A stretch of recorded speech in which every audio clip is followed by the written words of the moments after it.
करेंगे तो अपराधी सही जांच करेंगे, सही एजेंसी से जांच कर लें, कोई सही एजेंसी से जांच करा लें जो ईमानदार हो। अरे सही जांच करा भाई, ईमानदारी। ये फॉर्मेलिटी ये नहीं कि बस हम आ गए हैं तो ये जांच कर लें, और जांच में यदि मैं दोषी हूँ तो फिर चलिए क्या कहना है कि आप मतलब बेगुनाह हो? 100%।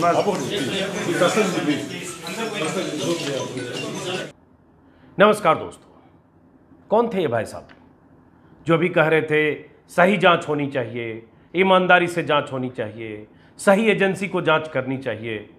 कौन थे ये?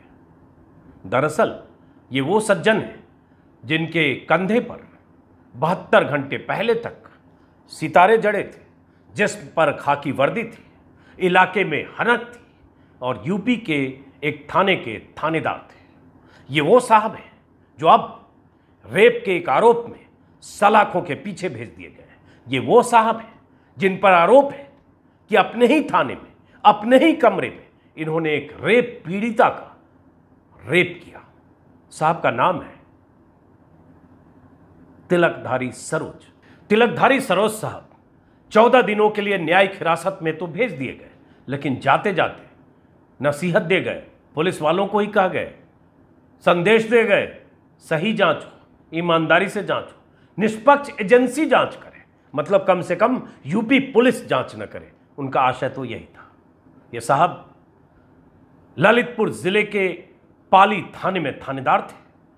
जिस थाने में तैनात थे उसी थाने में उस इलाके की एक रेप पीड़िता के साथ अपने कमरे में बलात्कार किया। रेप पीड़िता ने एक एनजीओ को पूरी घटना बताई। उस एनजीओ के हवाले से जब खबर आई कि थाने में उस रेप पीड़िता के साथ इंस्पेक्टर ने बलात्कार किया, मामले ने तूल पकड़ा। इंस्पेक्टर सस्पेंड हुआ, फरार हुआ और प्रयागराज से उसकी गिरफ्तारी हुई। नाम तो बता ही चुका, तिलकधारी सरोज। लेकिन दिलचस्प बात यह है कि गिरफ्तारी के बाद यूपी पुलिस ने तिलकधारी सरोज के साथ कैसा सलूक किया। पहले गिरफ्तारी में देर होना, कोई इंस्पेक्टर अगर फरार हो जाए रेप का आरोपी बनकर, पुलिस चाहे तो चंद घंटों में गिरफ्तार कर सकती है, लेकिन उसके गिरफ्तारी में वक्त लगे। और गिरफ्तार होकर जब ललितपुर आया या ललितपुर लाया गया तो वीआईपी ट्रीटमेंट मिली उसे अदालत में पेशी से पहले। आज अमर उजाला में एक खबर छपी है। उस खबर के मुताबिक थाने में दुष्कर्म के आरोपी एसओ को मिल रही वीवीआईपी सहूलियत है। उसी खबर में है कि लग्जरी कार से पहुंचा, 2 घंटे एसी गाड़ी में बैठा रहा। हालांकि लग्जरी कार तो नहीं कहूंगा, जो तस्वीर है वो पुलिस गाड़ी की है, जो बलेनो है या कोई, माफ करें, महिंद्रा बलेरो है या कोई ऐसी गाड़ी है। लेकिन इसी खबर में है कि जब उसे पकड़ा गया और उसके बाद एसी गाड़ी में प्रयागराज से लाया गया और जब उसे कोर्ट में पेशी होनी थी, सुनवाई में 2 घंटे का वक्त लगा, 2 घंटे इंतजार करना पड़ा उसे, तो कोर्ट के बाहर एसी चलाकर उसे गाड़ी में बैठाए रखा गया। यूपी में अगर कोई बलात्कार का आरोपी, किसी नाबालिग के साथ रेप का आरोपी जो फरार हो, बहुत मुश्किल से पुलिस के शिकंजे में आए, तो पुलिस उसके साथ कैसा सलूक करती है? ऐसा जैसा तिलकधारी सरोज के साथ हुआ। सम्मान के साथ एसी गाड़ी में बिठाकर ललितपुर लाना, अदालत में साहब की सुनवाई में 2 घंटे देरी है तो साहब बाहर एसी गाड़ी में बैठे हैं। जब सुनवाई का वक्त हुआ तो साहब गाड़ी से उतरकर अदालत के कटघरे तक पहुंचे। ये अलग बात है कि उसके बाद 14 दिनों तक जेल चले गए। तो सवाल पुलिस की साख पर भी, एक तो ये कि थाने में बलात्कार हो रहा है यूपी में, योगी आदित्यनाथ के राज में, जहां राम राज्य का वादा आज से 6 साल पहले किया गया था 2017 में, अब 2022 है, दूसरी बार सरकार है। थाने में बलात्कारी एसएचओ होता है और उसके बाद उस एसएचओ को, एसओ को जब गिरफ्तार किया जाता है बहुत मुश्किल से, तो उसे इस तरह से अवभगत करके उसे लाया जाता है। मैं देख रहा हूं अखबार में ही एसपी निखिल पाठक का एक बयान है कि प्रयागराज के सीओ अपनी ही गाड़ी में आरोपी इंस्पेक्टर को ललितपुर तक लाए थे, उसी गाड़ी से कोर्ट ले जाया गया। तो सवाल यह उठता है कि अगर कोई फरार इंस्पेक्टर जिस पर इतना बड़ा आरोप हो कि एक लड़की जिसका रेप भोपाल से लेकर ललितपुर तक हो चुका हो, उसे भगाया गया और रेप किया गया बार बार। उस रेप पीड़िता को थाने में जब ले जाया गया उसका बयान दिलवाने के लिए, उसके बाद उस लड़की के साथ इंस्पेक्टर ने शाम को अपने कमरे में बुलाकर रेप किया, मामले ने तूल पकड़ा जैसा कि मैंने जिक्र किया। उसके बाद केस दर्ज हुआ और उसके बाद वो फरार हुआ, सस्पेंड हुआ, और उसके बाद अगर प्रयागराज से गिरफ्तार होकर उसे लाया जाता है तो क्या सीओ अपनी गाड़ी में बैठाकर एयर कंडीशन माहौल में उसे लेकर आएंगे? और अदालत के बाहर अगर सुनवाई में देर है तो 2 घंटे तक वो वातानुकूलित गाड़ी में बैठा रहेगा? क्या रेप के आरोपियों के साथ यूपी पुलिस यही बर्ताव करती है? कहां तो बात बात पर यूपी में बुलडोजर चलता है, और यहां एक पुलिस वाला, खाकी वर्दी वाला, जो उसने जघन्य अपराध, रेप अपने आप में है, लेकिन उसने तो वर्दी की लाज न रखी, वर्दी पर कलंक लगाया और उसके बाद ऐसा काम किया जिसके लिए बड़ी से बड़ी और कड़ी से कड़ी सजा भी कम होगी, लेकिन उसे तो वीआईपी सहूलियतें दी जा रही है। और ये बीते 4 दिनों की खबरें ही अगर यूपी में देखेंगे, ये तो गया सलाखों के पीछे, अब आगे कोर्ट तय करेगा क्या होता है। लेकिन पुलिस का जो रवैया है, यूपी पुलिस का, अखबारों में अगर सुर्खियां तलाशने लगेंगे, कहीं सिंगल कॉलम, कहीं डबल कॉलम, कहीं हेडलाइन, तो आपको पता चलेगा कि यूपी पुलिस किस ढंग से थाने में बर्ताव करती है पीड़ितों के साथ, चाहे वो महिला हो, चाहे पुरुष हो, चाहे आरोपी हो, चाहे शिकायतकर्ता हो।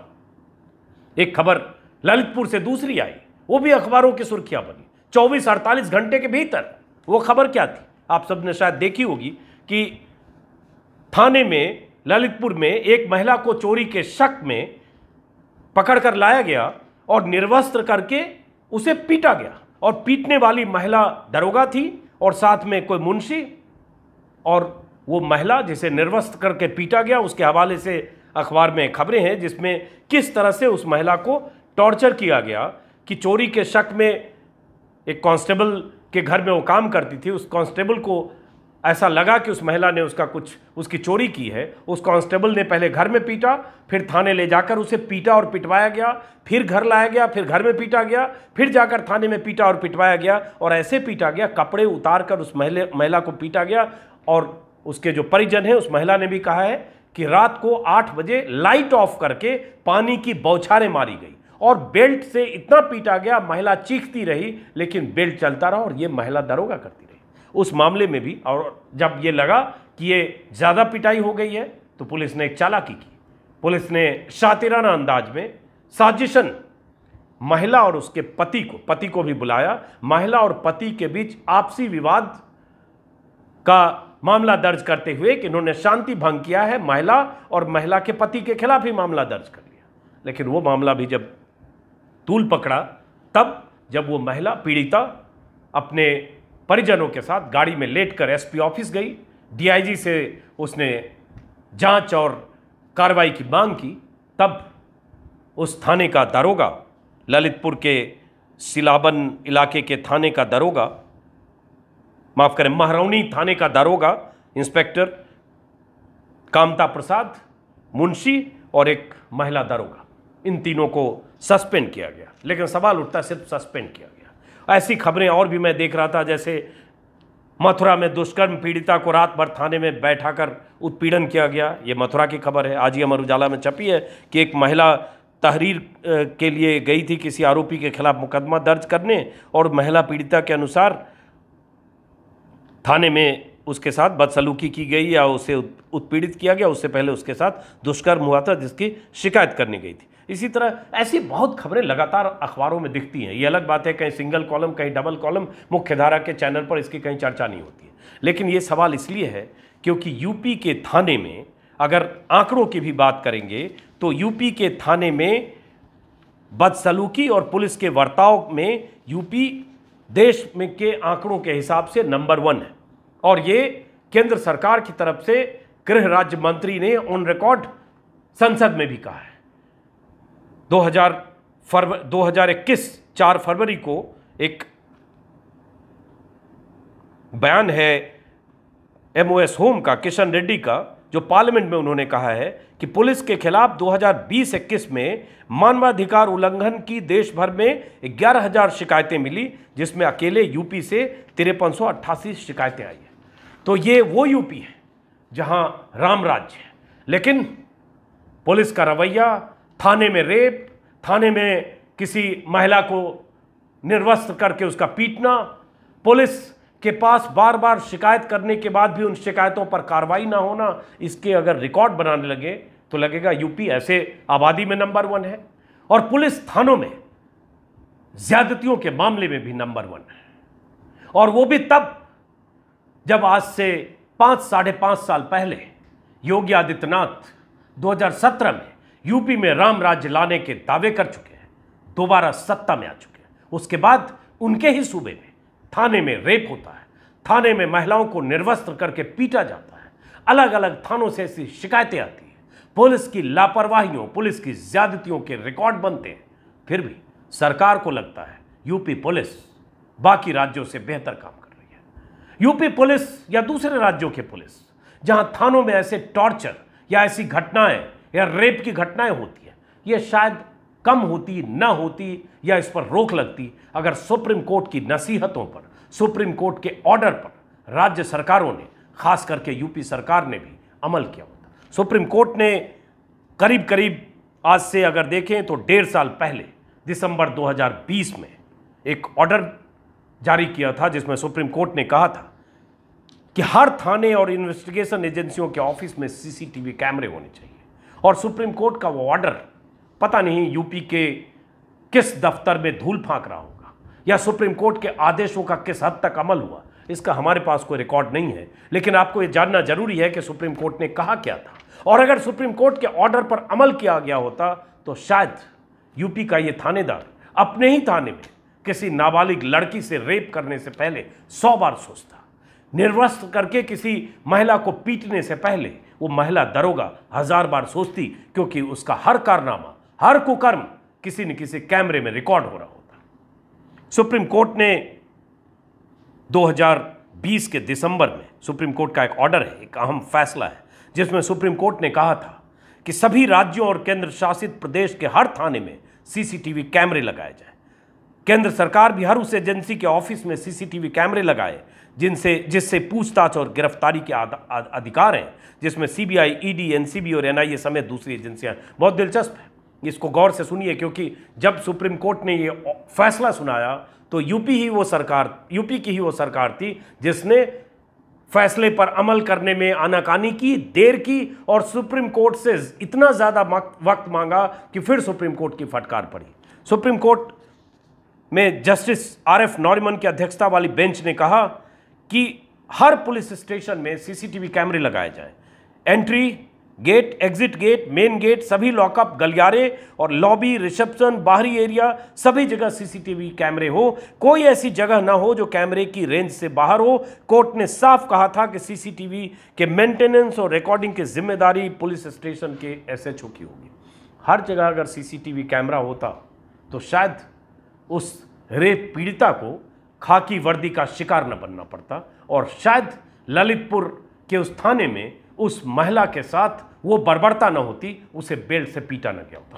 शायद कर रहा हूं, क्योंकि पुलिस वाले अपनी पर आ जाएं तो ऐसे रास्ते वो निकालते हैं जिससे कैमरे में की जद में भी ना आ पाए। बट फिर भी इसमें सुप्रीम कोर्ट ने यह भी कहा था कि नाइट विजन से लैस हो कैमरे। कोर्ट ने कहा ऑडियो के साथ वीडियो फुटेज का सिस्टम भी होना चाहिए। सरकारें ऐसे सिस्टम खरीदें जिससे ज़्यादा से ज़्यादा समय तक डेटा स्टोरेज कर सके।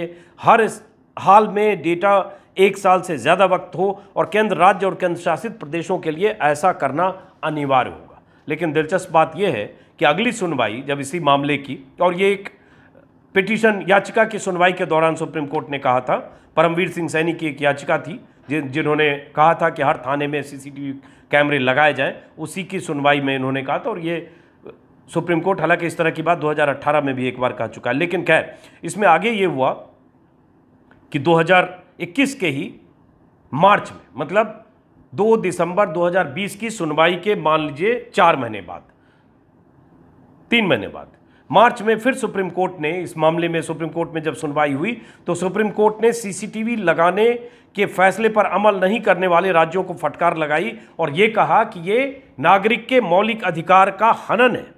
और इस सुनवाई के दौरान कई राज्यों ने इसे लागू नहीं करने के लिए बहाना बनाया या 1.5 साल का वक्त मांगा। उसमें यूपी एक ऐसा राज्य था जिसने कहा कम से कम 3 साल चाहिए। अगर यूपी ने 2021 के मार्च में कहा 3 साल चाहिए, अभी हम 2022 में, मतलब उस कहे के भी 1 साल हो गए, तो क्या मान लिया जाए कि 1/3 यूपी के थानों में 1 साल चुकी हो चुका, 1/3 थानों में क्या सीसीटीवी कैमरे हर जगह लग गए जैसा सुप्रीम कोर्ट ने कहा?